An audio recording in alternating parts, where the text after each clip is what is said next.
আজকের এখানে আমি পেলাম সোনালী রায়কে, যে সোনালী রায় অত্যন্ত দুর্দিনে সোনালী রায় দলটা করতে এসেছিল বাচ্চা মেয়ে, আমি তার সঙ্গে ছিলাম। 2004-এ যখন পৌরসভায় দাঁড়ায় তারা খেয়ে পালিয়ে এসেছিলাম। আজকে তার যে মনোকষ্ট, এটাও আমাকে ব্যথিত করেছে। গতকাল দেখলাম তার নিজের পাড়ার যে স্কুল, সেই স্কুলে সমাধান করতে হচ্ছে, এটাকে কিভাবে দেখবেন? এটাকে আমি মনে করি যারা এই জিনিস করেছে তারা কারুর প্ররোচনায় করেছে। এরা চায় না শিক্ষিত সমাজ দলে থাকুক, এটা চায় না। সোনালী রায় একজন শিক্ষিত মহিলা, MA পাস, আমি জানি ব্যক্তিগতভাবে।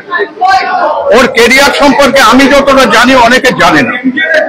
তাহলে এরা চাইছে না যে এর মতন মেয়ে দলে থাকলে এরা সুবিধা করতে পারবে না, সেই জন্য বিক্ষোভ করছে।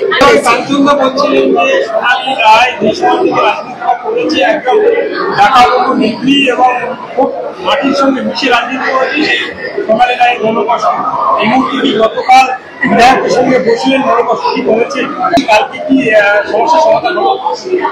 এটা একটা কি বলবো, ঠিক আছে, না সন্ধি বা অসন্ধি নয়, বা সন্ধি বিচ্ছেদ নয়, এটা একটা প্রসেস ছিল।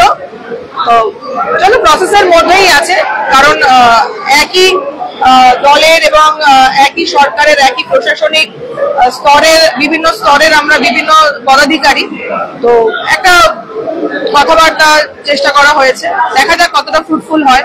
সেটা কি আশাবাদী, আশা করা যায় যে আগামী দিনে মেয়ে এসে সোনালী রায়কে কাজ করতে দেওয়া হবে? দেখা যাক, সেটা সবাই বলবে। কালকের যে ঘটনাগুলো ঘটলো, তারপরে একের পর এক উচ্চ নেতৃত্বের ফোন আসা এবং বসা, উচ্চ নেতৃত্বের সঙ্গে বসা, তারপরে আজকে কি সোনালী রায় কোথাও দিয়ে একটু রিল্যাক্স? না, রিল্যাক্সড বলাটা ভুল। রিল্যাক্সেশন তো till the last moment of my life আমার সঙ্গেই যাবে। মানে টেনশনটা, রিল্যাক্সড আমরা কখনোই হই না। তো কখন কি হবে সেটাও অনভিপ্রেত, কিন্তু কিছু জিনিস তো ক্রিয়েটেড, স্ক্রিপ্টেড, প্ল্যানফুলি করা হচ্ছে। তো যতক্ষণ না সেটা ডিসলভ হচ্ছে, তো আমার স্বস্তি নেই, কারণ already conspiracy is going on, চলছে এবং দেখা যাক এরপরে কি অন্যান্য ক্যাম্পগুলোতে দেখা যাবে। ডেফিনেটলি আমি যাব, নেতৃত্বের নির্দেশ মেনে অবশ্যই যাব। এবার সেখানে যারা কনস্পিরেসি করার করবেন কি করবেন না, দেখা যাবে। হ্যাঁ, ছাড়পত্র বলে তো বিষয় নয়, আমাদের তো বলাই হয়েছে যে জনপ্রতিনিধিদের উপস্থিত থাকতে হবে। মানে we are instructed to attend the পাড়ায় সমাধান ক্যাম্প। দুয়ারে সরকারের ম্যাক্সিমাম বিষয়টা আমাদের ডিপার্টমেন্টে ইনক্লুডেড। তো বিইং এ সিআইসি মেম্বার এবং একজন জনপ্রতিনিধি, কাউন্সিলর, অবশ্যই আমার যাওয়া উচিত, সাধারণ মানুষের কথা শোনা উচিত, সেটা পজিটিভ হোক বা নেগেটিভ হোক, সবটা শোনার জন্যই আমি প্রস্তুত। মানে সেজন্য আমার টোটালি মাইন্ড সেট আপ আছে যে maybe it will be negative or positive, I'll face all the situation gladly.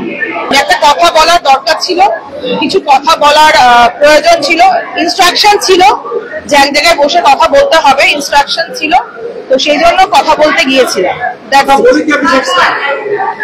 স্যাটিসফ্যাকশনটা তো ইট ডিপেন্ডস কার কোথায় কি স্যাটিসফ্যাকশন। আমি কথা বলেছি, যেটা আমার বলার দরকার আমি বলেছি। এবার তারা কতটা শুনবেন, তারা কতটা মানবেন, that is up to them. কিছুটা হলেও আজকে থেকে সোনালী রায় নিজের কর্মে, নিজের দপ্তরের কাজ। না, আমি আমার কর্মে ছিলাম অবিচল, আমার দপ্তরের কাজেও অবিচল ছিলাম। আর যেটা বলছেন অবস্ট্যাকেল, এটা তো part of life, art of life. Obstacle আসবে, আর অবস্ট্যাকেল না আসলে সেই কাজে সন্তুষ্টিও নেই, সেই কাজে সাকসেসও নেই। তো যত বাধা তত সাকসেস। আর আমি মনে করি, দেখবেন একটা কথা আছে যে উত্তাল সমুদ্র ছাড়া দক্ষিণ নাবিক তৈরি হয় না। আমরা তো কাঞ্চনদা বলছিলেন উত্তাল সমুদ্রে নৌকা চালানো পাবলিক, সন্দেশখালীতে গিয়েও মার খেয়েছি। সেটা অবশ্য এখন নয়, অনেক বছর আগে। দক্ষিণ 24 পরগনা জেলা জুড়ে চষে বেরিয়েছি, কাঞ্চনদারা তখন ইয়াং আর আমরা তখন অনেক ছোট। তো এইগুলো আমাদের গা সওয়া, গালাগালি খাবো, মার খাবো, বন্ধুকে নলের সামনে একটা সময় বুক পেতে পার্টি করা লোক আমরা, তো এত সহজে হেরে গিয়ে হারিয়ে যাওয়ার লোক না। মিডিয়া জুড়ে এখন সোনালী রায়কে নিয়ে যে কনস্পিরেসি চলছে, যে একদম নিউজ চলছে ট্রেন্ডিং, এটা কি কোথাও দাঁড়িয়ে উপভোগ করছে সোনালী রায়? উপভোগ না, আমি কালকেও বলেছিলাম যে নজরে আছে সেই খবরে আছে, যে দিকটা হে ও বিকতা হে, আমাকে দেখা যাচ্ছে তাই সেই খবর বিক্রি হচ্ছে। অনুগামীদের উদ্দেশ্যে কি বলবেন? আমার কোনো অনুগামী নেই, আমরা সবাই মমতা বন্দ্যোপাধ্যায়ের অনুগামী, অভিষেক বন্দ্যোপাধ্যায়ের অনুগামী। হ্যাঁ, আমাকে অনেক মানুষ ভালোবাসেন, তাদের উদ্দেশ্যে বলতে চাই ছিলাম আছি থাকবো।